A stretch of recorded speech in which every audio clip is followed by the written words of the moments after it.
mi compañera Sofía Montes y quien le habla Sebastián Silva. Vamos a presentar el tema de inmunopatogenia del SARS-CoV-2, dinámica de respuesta inmunitaria y su desregulación. En el año 1966, John Almeida observó en un microscopio una muestra de un paciente que presentaba una enfermedad respiratoria semejante a la gripe. Estas partículas eran circulares y presentaban unas espinas semejantes a una corona solar, por lo cual la denominaron coronavirus. El SARS-CoV-2 tiene una forma esférica que presenta una capa lipídica que lo rodea con un diámetro entre 60 y 160 nanómetros. Presenta una nucleocápside formada por proteínas y por ARN con una polaridad positiva. ¿Qué significa esto? Pues que esto se comporta como un ARN mensajero. Directamente a partir de él se producen las proteínas, y eso significa que el SARS-CoV-2 en su ciclo de vida no tiene que pasar por un intermediario de ADN. Directamente puede formar las proteínas que necesita para ensamblar nuevas partículas virales. Ahora, el ARN de banda simple puede formar 25 proteínas, entre las cuales están las proteínas NSP, que son las no estructurales, y para el SARS-CoV-2 se conocen 16 proteínas no estructurales y 4 sí estructurales principales, mientras que el resto son proteínas accesorias. Dentro de estas 4 principales tenemos la proteína N, que es una proteína que forma parte de la nucleocápside, se halla dentro del virión y esta forma es asociada con el genómico, con ARN genómico. Luego tenemos a la proteína M, que es la proteína integral de la membrana, y ella permite la curvatura de esta misma. Además, asocia la membrana del virus con la nucleocápside, permitiendo que se mantenga estable la estructura. Y luego tenemos a la proteína E, que es la proteína de envoltura, que también forma parte de la membrana y está encargada del ensamblaje de las nuevas partículas y la liberación de estas de la célula huésped. También la más importante de estas sería la proteína S, más conocida como spike o espiga, que es un complejo de proteínas con carbohidratos. Ella sobresale de la partícula viral, y se sabe que tiene una longitud de 8 a 12 nanómetros. Cumple dos funciones principales. Una de ellas es la unión del receptor humano de la enzima convertidora de angiotensina, que se encuentra en la membrana de la célula huésped, y la otra función es permitir la fusión de la membrana viral con la membrana de la célula huésped. Así como se ve, la glicoproteína especular cumple la función importante del tropismo del virus. Ahora bien, el ARN genómico del SARS-CoV-2 está conformado de entre 30 y 32.000 pares de bases. Recordemos que es una molécula de banda simple. Tiene en su extremo 5' una caperuza y en su extremo 3' una cola poli-A, al igual que un ARN mensajero de una célula eucariota. Pero a diferencia de una célula eucariota, este genoma presenta varios marcos de lectura abierta, o RF por su abreviación, que es una secuencia de nucleótidos en el ARN desde el codón de inicio hasta el codón de finalización. Entonces esto nos permite al genoma viral sintetizar varias proteínas a partir del mismo genoma. Si dividimos el genoma el genoma viral en tres partes, tenemos la primera, que sería una ORF1A, B y el resto de marcos de lectura que permiten la formación de proteínas estructurales. Entonces, a partir de los dos primeros marcos se forman las poliproteínas 1A y 1B.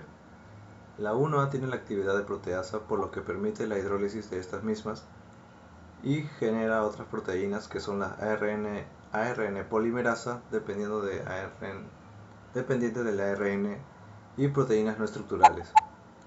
Entonces, a partir del mismo genoma viral se están formando las proteínas que necesitan para realizar los procesos de replicación y transcripción.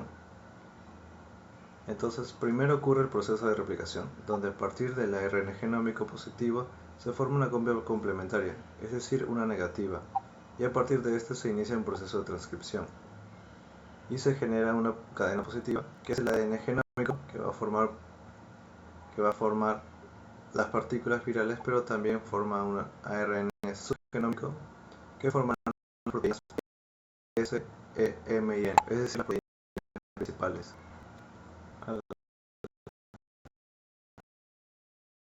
Como ya mencionamos, está conformado de 160 a 1400 aminoácidos.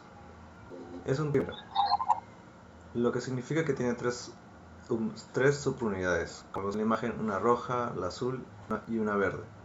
Es altamente glicosilada, pues alrededor de ella presentan otros glicósidos que son oligosacáridos, que la cubren. Entonces es una proteína compleja que ya está formada por aminoácidos y carbohidratos. Su estructura presenta dos dominios, el S1, que es un dominio de unión al receptor en el hospedador o RBD, y el S2, que es el dominio que participa en la fusión de la membrana viral con la membrana huésped, y es donde muchas de las vacunas atacan. Lo primero que participa en la defensa es la mucosa epitelial, donde tenemos una microbiota. Ahí también se secretan las defensinas y hay varios tipos, ABC 1A, 2 y 3. Estas son secretadas por varias células del sistema inmune y sirven para evitar el contacto del virus con la mucosa epitelial.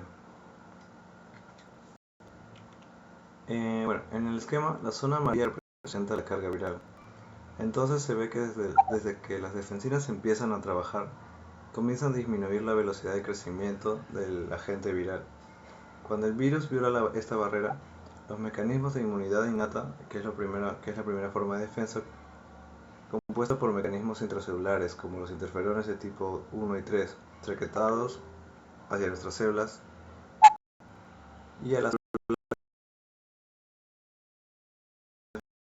para poder alarmarlas, activan su mecanismo de defensa. Este mecanismo, cuando se produce de manera adecuada, comienzan a medir la capacidad del virus para replicarse. También va a participar como parte de la inmunidad innata las células NK o Natural Killer, que van a tratar de combatir a las células que están infectadas. Por acción de estos virus se bloquea la expresión de una molécula que en ausencia reconocida por las Natural Killer les induce la muerte. Con esto se aplana más todavía la curva de crecimiento del virus, pero aún no se logra eliminar.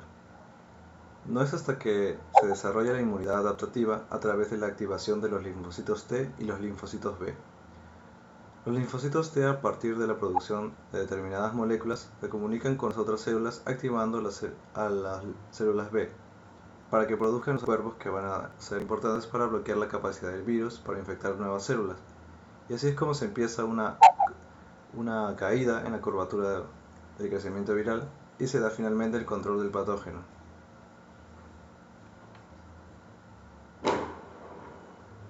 Ya, Sofía, pues... El agente viral introduce su material nuclear que va a ser detectado por una serie de receptores, como por ejemplo los TLR, que están en la estructura de vacuolas, pero también hay otros receptores que están disueltos en el citosol y que son solubles, como los RLR, que también van a detectar las estructuras de secuencias virales para poder activar unas moléculas llamadas factores de transcripción. El más importante es el NF-κB, que está inducido por los TLR, y los genes que también son estimulados por los interferones.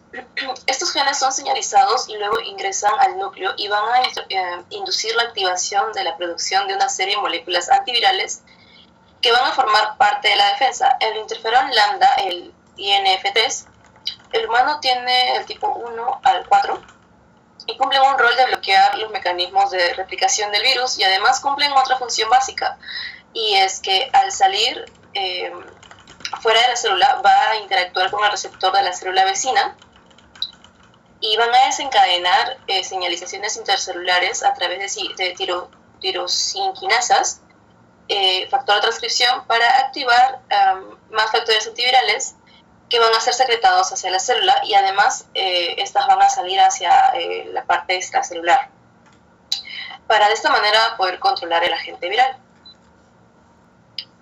Bien, existe un problema con el coronavirus. Aquí en este lado derecho, primero está lo que sucede con un agente respiratorio común, uno como influenza.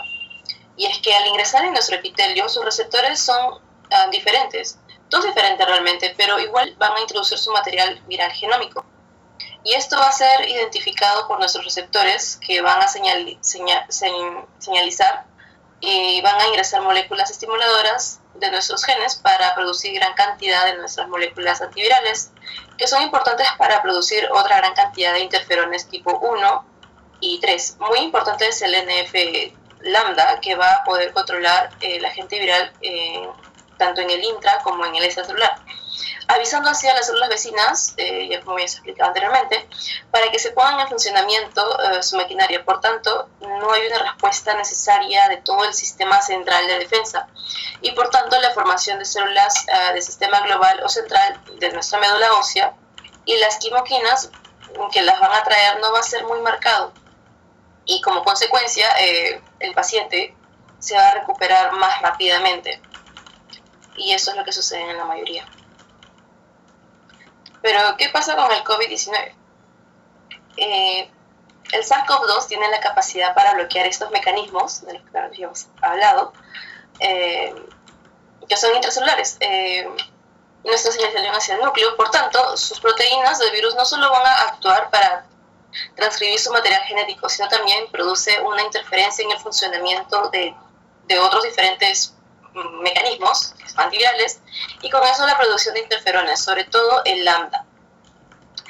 Todo esto va a causar una baja drástica en la cantidad de moléculas antivirales, y esto va a promover la alza del interferón alfa, el cual va a reclutar una gran cantidad de células inflamatorias desde la médula ósea, y van a llegar una gran cantidad de polimorfos nucleares, macrófagos, entre otros, que van a producir una salida de citoquinas proinflamatorias, y esto a su vez va a desencadenar la tormenta de citoquinas, que finalmente su finalidad es destruir el parénquima pulmonar y otros órganos, causando una descomposición o una descompensación total del paciente y usualmente una muerte por insuficiencia respiratoria.